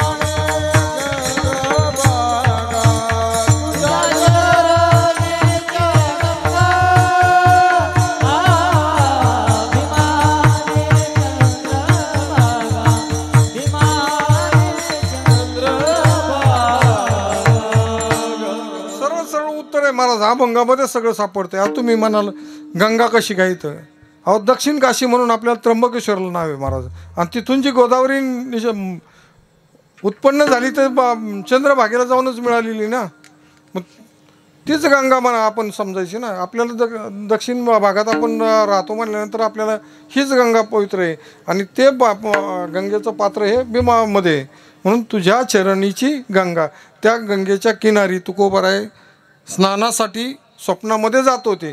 आणि त्या ठिकाणी त्यांनी काय मागितलं, भोजन मागती तूप पावशर. तूप पावशर म्हणजे गावरान तूप नव्हे. धर्म अर्थ काम आणि मोक्ष पैकी त्यांनी भक्ती मागितली. ती भक्ती तुकोबारायांनी केली. म्हणजे सापडविले वाटे जाता गंगा स्नाना मस्तकी जाना ठेविला कर. आता तुम्ही म्हणाल महाराज तुकोबारांनी सगळ्या 12 महिन्याच्या 12 एकादशीची शुद्ध एकादशी केल्या का? मी म्हणतो नसेल केल्या, पण 4 मुख्य तर असेल का नाही? कुठली? माघवारी, चैत्रवारी, आषाढ आणि कार्तिकी वारी. मग माघ शुद्ध दशमी पाहुणी गुरुवार. निष्ठावंत जर वारकरी असेल तर तो दशमीला कुठं असतो? पंढरपुरामध्ये असतो. मग तुकोबाराय कुठं असतील? पंढरपुरात. मग त्यांना झाला अनुग्रह कुठं? पंढरपुरामध्ये. सापडविले वाटे जाता गंगा स्नाना मस्तकी जोदाना ठेविला कर. भोजन मागती तूप पाऊशर पडिला विसर. काय कळे उपजला अंतराय म्हणून या काय तोरा झाली. राघव चैतन्य केशव चैतन्य सांगितली कुण. एक लक्षात घ्या, चैतन्य परंपरा बाबाजी चैतन्यांनी समाधी घेतल्यामुळं त्या ठिकाणी खंडित झाली होती. परंतु तुकोबारायांना चैतन्य परंपरेमध्ये आणण्यासाठी भगवंतांनी केलेलं नियोजन होतं. काय व्हायचं? ओझर ओतूर त्या परिसरामध्ये तुकोबारायांची ज्यावेळेस कीर्तनं व्हायची त्या कीर्तनामधून चैतन्य निर्माण व्हायचं आणि त्या चैतन्याची स्पंदनं तयार व्हायची आणि त्या समाधीवरती जाऊन आदळायची. त्यामुळं ती समाधी जागृत झाली. स्वतः भगवंतांनी त्या सत्पुरुषाच्या शरीरामध्ये प्रवेश केला आणि त्यांचं रूप घेऊन वरती आले आणि तुकोबारायांना बाबाजी चैतन्य म्हणून त्या ठिकाणी अनुग्रह तुकोबारांना केला. अशा पद्धतीने तुकोबारांची गुरु परंपरा. विठ्ठल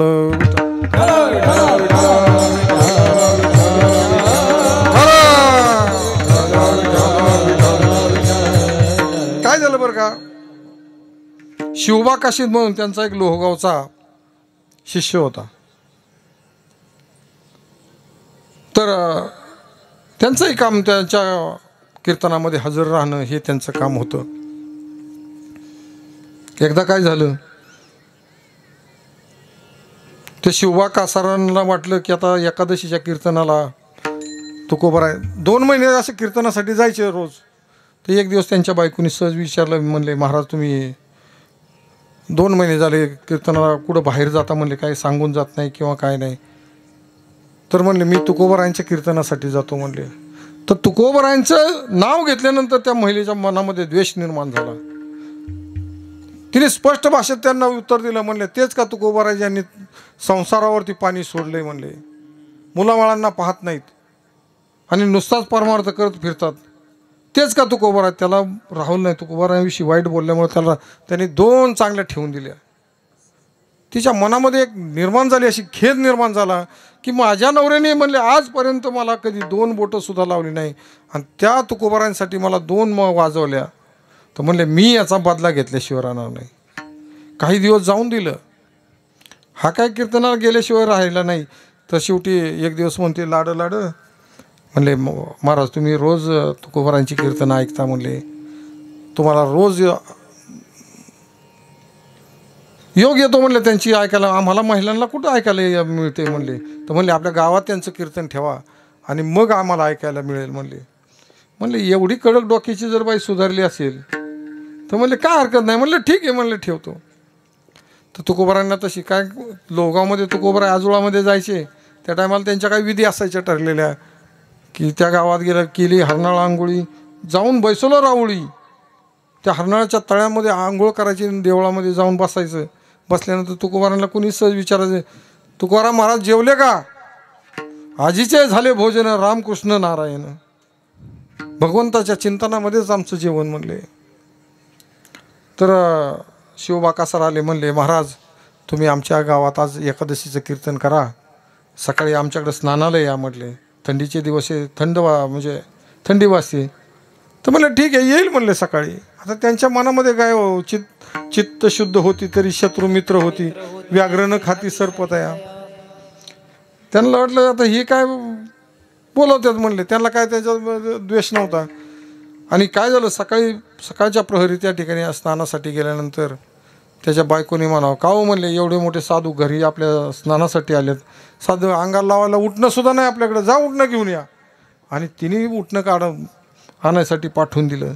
पाठवल्यानंतर हिने चांगलं पटांगणामध्ये त्या गंगाळ्यामध्ये पाणी चांगलं खळखळ उकळवलं होतं. अक्षरशः तुकोबारांना स्नानासाठी बसवलं ते गरम पाणी तुकोबारांच्या अंगावर. आपलं बोट जर पाण्यामध्ये जर एखाद्या गरम पाण्यात गेलं तर किती वेदना होतात. तुकोबारांना काय जाणवलं असेल महाराज. जळे माझी का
जळे माझी काया लागला वनवा धावरे केशवा माय बापा पेटली सकळ कांती रोमावळी. काय त्रास झाला असून तुकोबारांना, पण मागे पुढे उभा आहे सांभाळीत.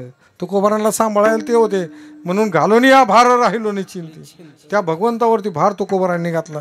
मग काय झालं बरं का, ज्यावेळेस तुकोबारांना असं वाटलं की आता म्हणले काय ह्याच्यामध्ये अर्थ राहिला नाही म्हणले.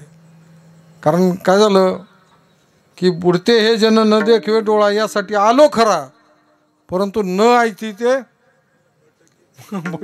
बरोबर तुम्हाला माहिती आहे. त्या म्हणले याला काय उपयोग नाही म्हणले, सांगण्यात अर्थ नाही. म्हणून तुकोबाराय काय झालं, भंडारे भामचंद्र डोंगराच्या गुहेमध्ये गेले. घरी शोधाशोध झाली, परंतु 15 दिवस तुकोबारांनी जी तपश्चर्या केली हे लौकिक सेवा होती महाराज. 15 दिवसा माझी साक्षात्कार झाला, विठोबा भेटला निराकार. भामगिरी पठारी वस्ती जाण केली, वृत्ती स्थिरावली परब्रह्मी.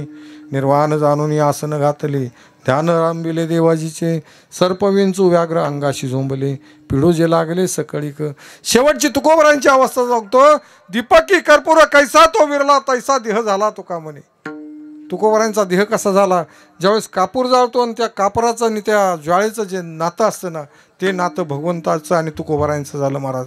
मग तुकोबाराय म्हणतात, आता दिसू नये जना ऐसे करी नारायण. म्हणले आता काय राहण्यात अर्थ नाही. कारण कसं असते, आपण जिथून येतो ना महाराज तिथं जायचं आपल्याला असते. आणि हे सकल संत ज्या ठिकाणाहून येतात ना परत त्याच धामाला जातात. तर सांगायचं तात्पर्य असं की जे तुकोबाराय वैकुंठवासी होते. आम्ही वैकुंठवासी, आम्ही वैकुंठवासी, हलो याची कारणाशी, हलो याची कारणाशी. बोलेले जे ऋषी, बोलेले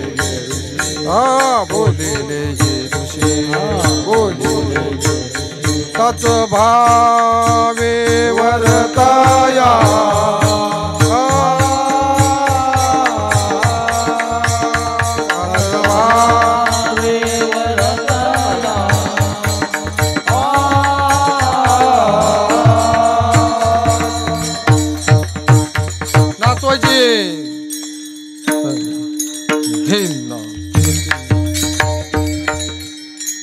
धाग धाग धिन धाग धाग धिन धाग धाग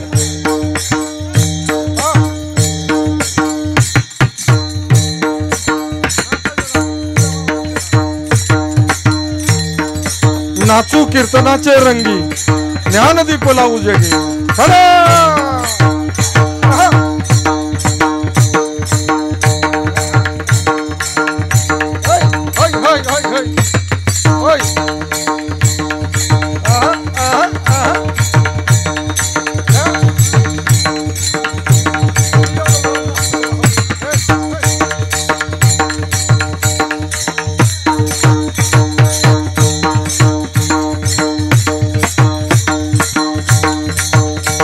काढू संतांचे मार्ग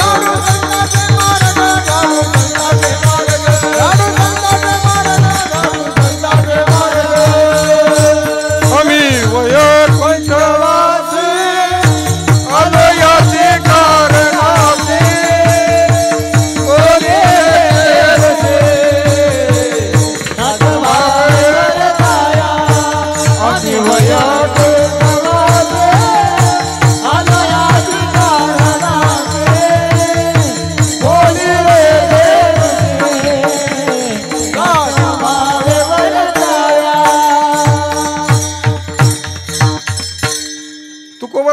वैकुंठवासी होते महाराज. वैकुंठातून आलेले संत हे वैकुंठ. आता त्याच्यामध्ये पण सकल संत वैकुंठवासी आहेत महाराज.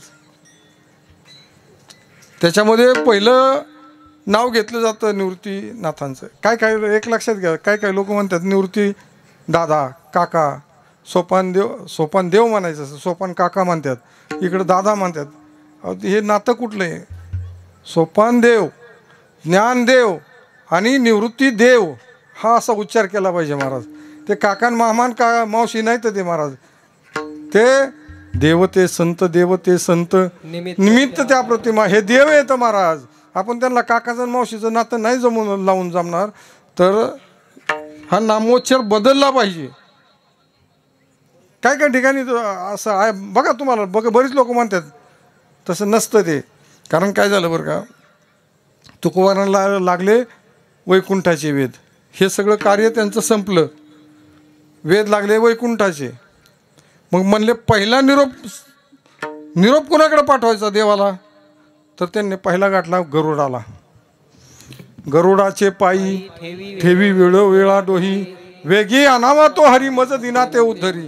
त्या गरुडाला सांगितलं, गरुडा तुझ्या अंगा खांद्यावरून भगवंत इच्छी स्थळी जातात येतात, तुझ्या अगदी जवळचे आहेत, म्हणून माझा निरोप त्यांना सांग की आता मला वैकुंठाला यायचंय.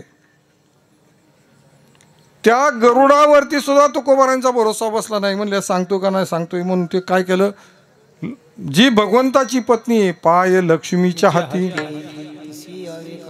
आता तुम्ही मला सांगा की पाय लक्ष्मीच्या हाती म्हणजे भगवंताचे चरण हे लक्ष्मीकडे कसे, त्याची काय आख्यायिका असते महाराज. काय झालं, समुद्र मंथनातून ज्यावेळेस लक्ष्मी प्रगट झाली तर पहिली भेटली नारदाला.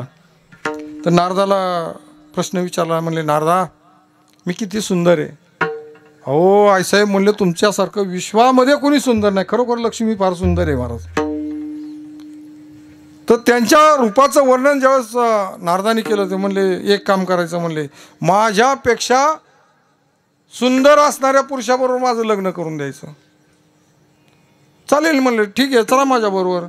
आणि या एका अरण्यामध्ये त्यांना घेऊन गेले. एका वृक्षाच्या छायेखाली एक तेजपुंज असा पुरुष तपश्चर्या करत बसला होता. 1 किलोमीटरपर्यंत त्यांचं असं तेज चमकत होतं, एवढे सुंदर होते महाराज. जवळ गेल्यानंतर श्री अनंता मधुसूदना पद्मनाभा नारायणा जगव्यापका जनार्दना आनंद घना विनाश अशी विनंती केली नारदाने. आणि त्या ठिकाणी भगवंत जागृत अवस्थेत आले. आल्यानंतर पहिला नारदाला प्रश्न विचारला, का रे नारदा, म्हणले मला का उठवलंस. तर म्हणले देवा या लक्ष्मीची अशी इच्छा आहे की तुमच्याशी लग्न करायचंय. त्या लक्ष्मीला विचारलं मी तुझ्याशी लग्न का करू. त्यावेळेस लक्ष्मी फार गोड बोलली महाराज, अहो देवा तुम्ही एवढे सुंदर आहात, एवढे सुंदर आहात, तुमच्यावरून असे कोटी चंद्र ओवळून जरी टाकले ना त्यापेक्षाही तुम्ही सुंदर आहात. तुझी निडळी कोटी चंद्र प्रकाश, तुझे निडळे कोटी चंद्र प्रकाश. नयन वदन हासे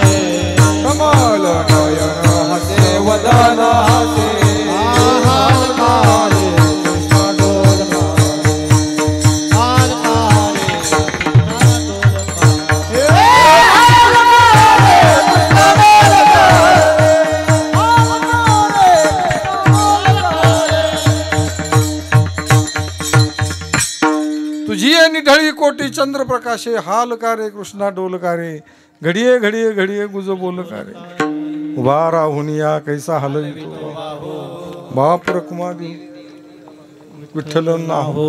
असं त्यांच्या भगवंताच्या रूपाचं वर्णन केल्यानंतर त्यांचं सुद्धा पारा खाली झाला. म्हणलं हे पहा लक्ष्मी, मी तुमचा सर्वस्वी होऊ शकत नाही, देवा तुम्ही माझ्यासाठी किती व्हाल. तर म्हणले गुडघ्याच्या खाली. अहो गुडघ्याच्या खाली नाही म्हणले, गोठ्याच्या खाली जरी माझ्यासाठी झाली ना तरी भरपूर आहे. म्हणून पहा हे लक्ष्मीच्या हाती इसी यावे काकुलती. भगवंताचे चरण आपल्याला पाहिजे असेल तर आपली पहिली कुणाची आराधना करावं लागते, लक्ष्मीची आराधना करावं लागते, त्यावेळेस भगवंताचे चरण मिळतात महाराज. त्या लक्ष्मीवरती सुद्धा तुकोबारांचा भरोसा बसला नाही. म्हणले मला हे सांगणार नाहीत असं मला वाटते, म्हणून ते काय केलं, तू कामाने शेषा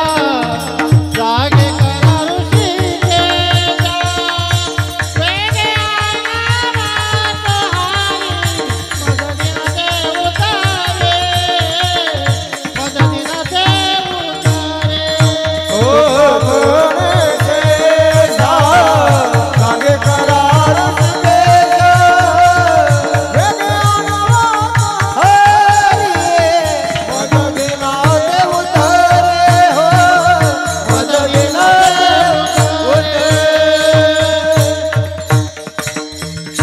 पहिली गोष्ट शेषाला तुका म्हणे शेषा जागे करा ऋषिकेश. अरे हा शेष असतो कुठं त्याचा परफेक्ट पत्ता सांगतो तुम्हाला महाराज. आपल्या जशा 9 पृथ्वी मालिकांचा शोध लागलाय, 12 पृथ्वी मालिका आहेत, तर ती 12वी पृथ्वी मालिका श्वेतद्वीप. त्या श्वेतद्वीप लोकांमध्ये एक दुधाचा सागर आहे आणि त्या दुधाच्या सागरामध्ये हा शेष असतो आणि त्याच्या अंगा खांद्यावरती भगवंत पोहडलेले असतात.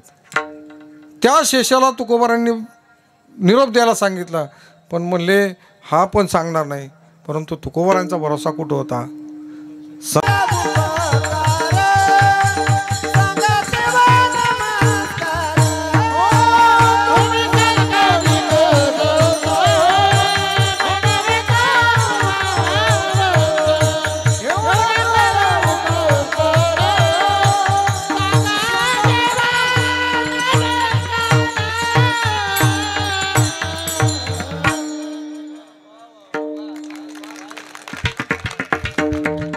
विश्वगुरु संत श्री निवृत्तीनाथ महाराज आज या ठिकाणी प्रतिष्ठापना होणार होती, परंतु काही अपरिहार्य कारणामुळं पुढे ढकलली. परंतु हा जो होणारा सप्ताह हरिभक्ती पारायण आमचे अगदी जवळचे मित्र श्याम महाराज गांगुर्डेकर यांनी या ठिकाणी हा जो सप्ताह आयोजित केला आणि तुमच्या सर्व गावातल्या मंडळींनी मला या ठिकाणी आमंत्रण दिले महाराज, एकट्या श्याम महाराजांनी दिलेलं नाही. म्हणून आज या ठिकाणी त्याच्यामध्ये सर्व माता माऊली असतील, सर्व गुरुतुल्य या ठिकाणी बसलेले सगळे महाराज मंडळी असतील, यांनी या ठिकाणी सर्व सकल संतांच्या मांदियाळीमधले वंशज या ठिकाणी बोलून त्यांची जी चिंतन आहे हे आपल्या सर्वांसाठी ऐकवण्यासाठी त्या ठिकाणी बोलवलं, की जेणेकरून धन्यवाद द्यावे, काय द्यावे त्याशी व्हावे उतराई, ठेवीत हा पायी जीव थोडा. एक लक्षात, एखादी गोष्ट कोणी करू शकतो, पण अनंत लोक या ठिकाणी जमा करून त्यांचं उद्बोधन करणं, त्यांच्यावरती संस्कार घडवणं हे सोपं तेवढं राहिलेलं नाही महाराज. कलियुगामध्ये किती त्रास होतो श्याम महाराजांना. आमच्या विचारा की तुम्हाला या सप्त्यामध्ये सगळं जमवायला किती खर्चाचं जाऊ द्या, त्यांना देव देतोय पाठीमागं. तुका म्हणे सत्यकर्मा व्हावे साह्य, की जेणेकरून ते करतील तर कसा, परंतु त्याचा त्रास किती होतो ज्याचे त्यालाच माहिती असतो. म्हणून तुमच्यासारख्या सर्व सकल मांदियाळीने त्यांना सहकार्य केलं, की जेणेकरून अजून मंदिराचं काम होते. सगळ्यांनी थोडं हातभार लावा, की जेणेकरून ते शेवटाला जाईल. कारण ज्यांनी इच्छा केली ती पावलो. कसं असतं, एखाद्याने चांगली इच्छा आपल्या पुढं मांडलेली आहे महाराज, आणि मंदिर बांधताना ज्यांनी सहकार्य केलं किंवा ज्यांनी बांधायचा जो संकल्प केला आहे, स्वर्गामध्ये गेल्यानंतर त्यांना बसायला पालखी असते. आपण कसं म्हणतो, कांचनदान केल्यानंतर आपली सुवर्ण कांती होते महाराज. तशाच पद्धतीने वैकुंठामध्ये जाऊ द्यात, स्वर्गामध्ये जाऊ द्यात, कुठं गेलं तरी त्यांना बसायला पालखी मिळते. म्हणून आपण काय करतो, एखाद्या मंदिराला वीट तरी लावण्याचा प्रयत्न करतो. तसे आपल्या सगळ्यांच्या मदतीने एखादं एक शुभ कार्य त्या ठिकाणी घडावं असा त्या ठिकाणी मी विनंती करतो सर्वांना. चाललेल्या कार्यासाठी तुकोबारांनी हातभार लावावा, हे कार्य तडीच जावं असं या ठिकाणी सर्वांना मी विनंती करतो की जेणेकरून सकळांनी या ठिकाणी भाग घ्यावा आणि हे कार्य तडीच न्यावं. विठ्ठल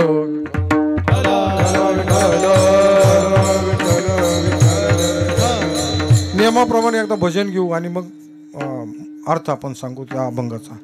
विठोबा रखुमाई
कुंडली खबरदार हरी विठ्ठल.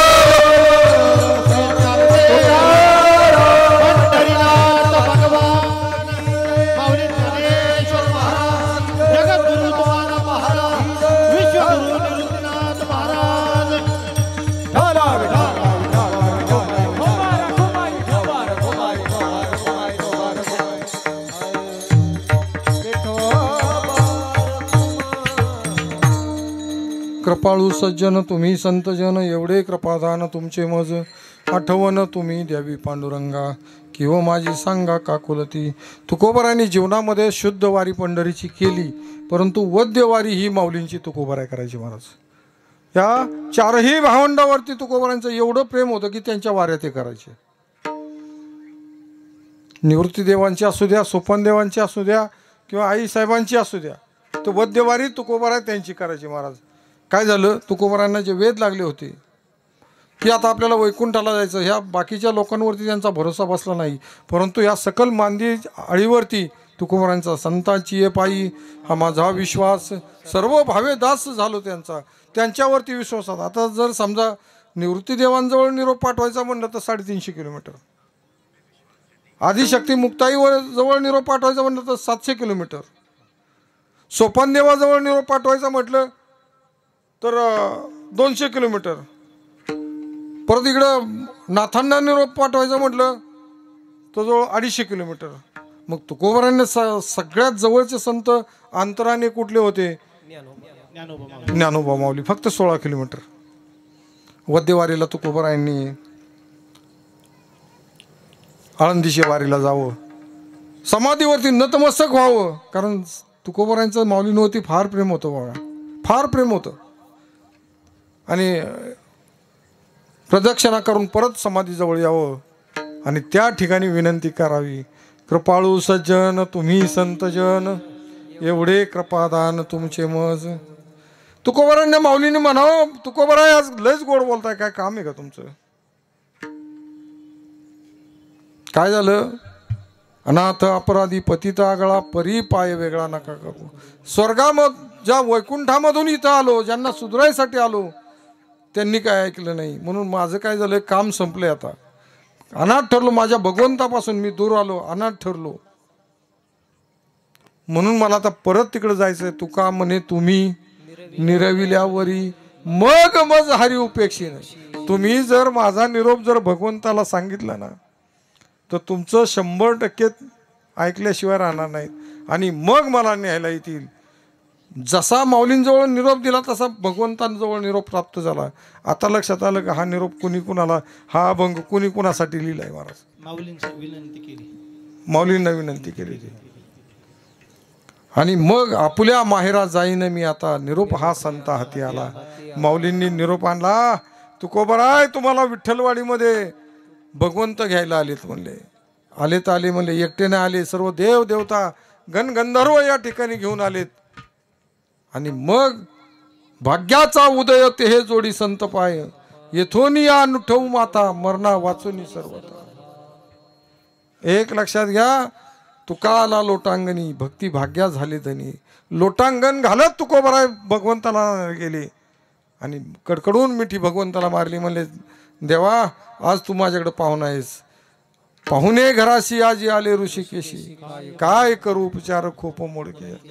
एक लक्षात घ्या, तुकोबारायांची श्रीमंत तुकोबाराय म्हणतात, त्यांची परिस्थिती आर्थिक हालाकीची नव्हती. त्यांनी आपल्या देहाचं वर्णन केलंय. मोडक्याचं बाजा वरी वाकळ, ही बाज म्हणले मोडकी येते, त्याच्यामध्ये तू बसू शकशील का? जेवायला घातलं, दरदरीत पाण्या माझी रांदी आल्या कान्या, काय करू उपचार. दुसऱ्या दिवशी एकादशी, आदल्या कान्याच्या दशमी दिवशी आले भगवंत. दुसऱ्या दिवशी स्वतः भगवंतानी म्हणावं, तुकोबरा या विश्वासाठी तुम्ही अनेक कीर्तनं केली, माझ्यासाठी एक कीर्तन करा. घोटवीन लाळ ब्रह्मज्ञानी हाती, मुक्त आत्मस्थितीसाठी. या अभंगावरती तुकोबारांनी त्यांना कीर्तन करून दाखवलं. आणि मग रात्रीच्या 12 वाजता या नवरा बायकोचं संभाषण चालू झालं. म्हणले, आवले तू सुद्धा वैकुंठाला येण्याची योग्यतेची आहेस म्हणले, तुझं सुद्धा भगवंतावरती प्रेम आहे, तुला सुद्धा भगवंत वैकुंठाला घेतील. परंतु तुझ्या उदरामध्ये साक्षात माऊली जन्म घेत आहेत आणि नारायण महाराजांच्या स्वरूपातच माऊली जन्माला आले महाराज. आपण म्हणतो नारायण महाराज त्यांनी सुद्धा माऊलींसारखंच जीवन जगले, लग्न केलं नाही, काही नाही, काही नाही. आणि 1685 सालापासून जो हा पालखी सोहळा सुरू झाला आहे, कुठल्याही संतांच्या घरामध्ये असा पालखी सोहळा नव्हता. तुकोबारांच्या घरातून सप्तमीला काय करायचं, तुकोबारांचं प्रस्थान करायचं, अष्टमीला माऊलींचं करायचं आणि मग पंढरपूरच्या दिशेने सोहळा घेऊन जायचं. 1685 सालापासून माऊलींनी हा पहिले दिंड्या जायच्या, परंतु हा जो सोहळा सुरू केला आहे हा नारायण महाराजांनी केला आहे. काही लोक म्हणतात हैबत बाबांनी केला, की ते साप चुकीचं आहे. कारण हैबत बाबांचा इतिहास सांगायचं म्हटलं तर ते पहिले सैन्यामध्ये होते, तिथून आमच्या संस्थांमध्ये आले, तिथं विण्याचं काम त्यांनी केलं. त्यानंतर मग एक विश्वास आणि समाज आवरणा म्हणून त्यांचा विश्वास ठेवून माऊलींचा सोहळा निम्म्या दिंड्या देहुकरांकडे ठेवल्या, निम्म्या दिंड्या ह्या हैबत बाबांच्या ताब्यात दिल्या. म्हणून तो डबल सोहळा सुरू झाला. ही त्याच्या पाठीमागची पार्श्वभूमी. आपल्याला असं काही लोक सांगतात की हैबत बाबांनी माऊलींचा सोहळा सुरू केला, तसं नाही आहे. ते सोहळा हा तुकोबारांनी ज्ञान, अजूनही आमच्या तुकोबांच्या पालखीमध्ये माऊलींची आणि ज्ञानोबांची पादुका असतात. अजूनही 2 पादुका आम्ही नेतोच. परंतु समाजाला सांगताना लोक संतांविषयी चुकीची माहिती सांगतात. तर ही चुकीची माहिती संतांविषयी बोलणं तर संत निंदेचं पातक लागतं महाराज. म्हणून हा सोहळा जो अनुभवतोय हा नारायण महाराजांच्या स्वरूपामध्ये. आणि साक्षात आईसाहेब सुद्धा त्या योग्यतेच्या होत्या, परंतु कारण काय झालं बरं का, लोक म्हणायचे ना मारले येते.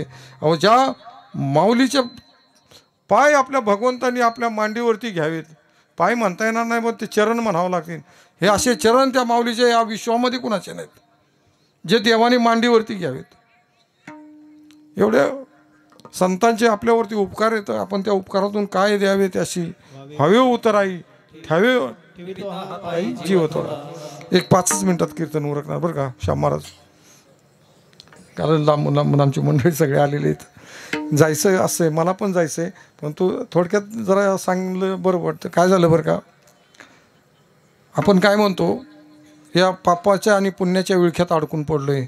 या जगामध्ये पापही नाही पुण्यही नाही.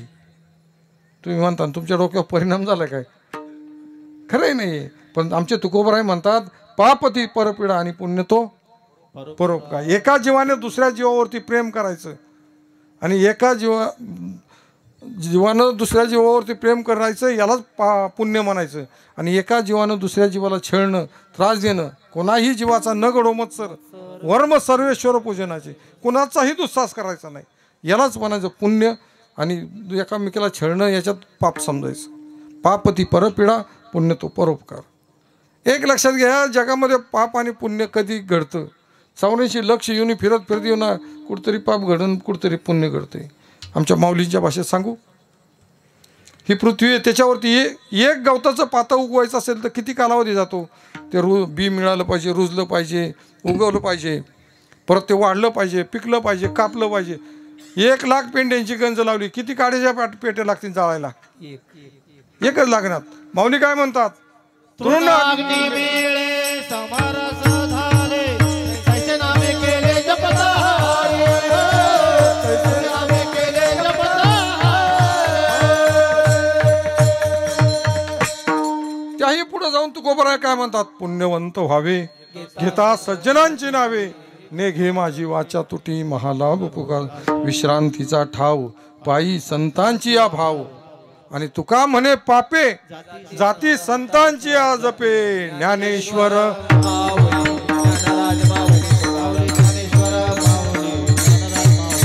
ज्ञानेश्वर माऊली ज्ञानराज माऊली ज्ञानेश्वर माऊली ज्ञानराज माऊली निवृत्तीराया निवृत्तीराया सोपान मुक्ताबाई ज्ञान संगया, निवृत्तीराया निवृत्तीराया सोपान मुक्ताबाई ज्ञान संगया, निवृत्तीराया निवृत्तीराया सोपान मुक्ताबाई ज्ञान संगया, निवृत्तीराया निवृत्तीराया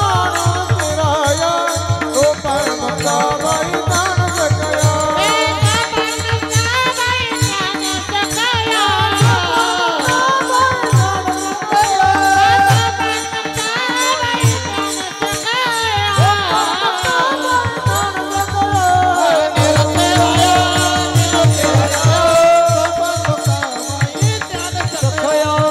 मुक्ताबाई ज्ञान संगया. तुकाराम तुकाराम तुकाराम तुकाराम तुकाराम तुकाराम तुकाराम तुकाराम तुकाराम तुकाराम तुकाराम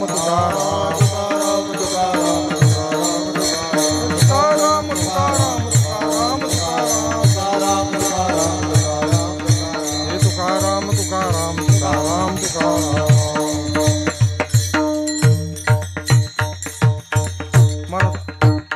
आमच्या परंपरेनुसार आरती होईल आणि नंतर कीर्तनाची सांगत होईल. विठ्ठल जय जय विठ्ठल, जय विठ्ठल जय जय विठ्ठल, जय विठ्ठल जय. आ बोलिले ने कोरे वडे कोडे वडे करा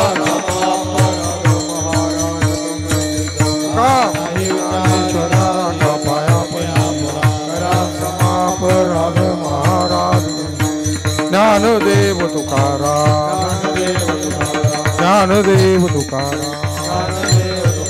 हा झाले समाधान तुझे देखिले चरण, उठावीचे मना एक झाली नारायण, तुवाळीतपणे येथे सापडली गेले, उठावीचे मना एक झाली नारायण, तुका म्हणे भोग केला निवारी, उठावीचे मना एक झाली नारायण, हे करोनी आरती चक्र पाणी ओवाळती,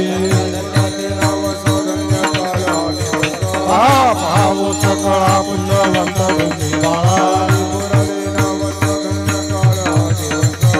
तुका वाही टाळी उभासनी जवळी महारती गोविंदा देव वाळती धन्य ते लोचन नित्य करती अवलोकन बाळा पुढानी जाऊ आरती परमात्मा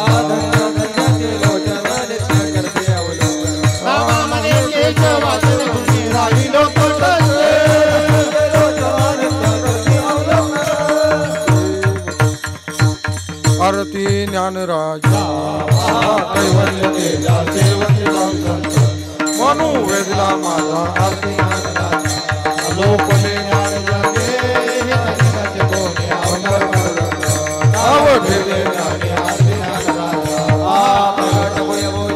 विश्व ब्रह्म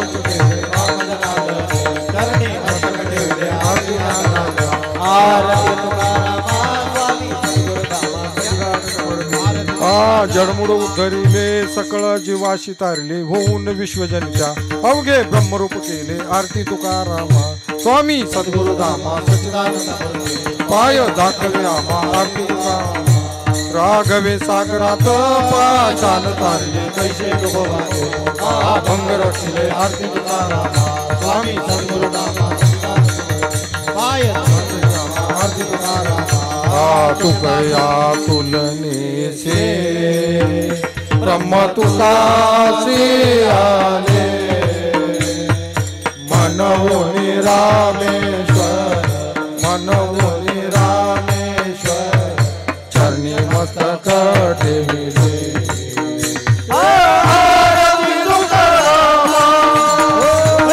आरती तुकाराम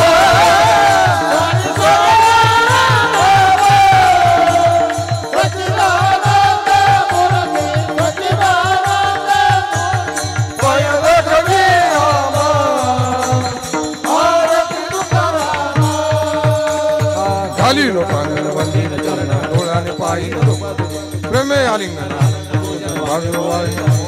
विठ्ठल रखमाय हीच व्हावी माझी आस जन्मोजन्मी तुझा पंढरीचा वार केली संत संगे सर्व काळ अखंड प्रेमाचा सुकाळ पंढरीचा वार चंद्रभागे स्नान तुका मागे चिदान पंढरीचा वार करी विठ्ठल विठ्ठल विठ्ठल मागणे तुझ प्रती आहे देशी तरी पाय पांडुरंगा या संताशी निर्वेच मध्ये आणि तू कामने आता उदार तू होई देवी पायी संताचे या संताशी निर्वेच मध्ये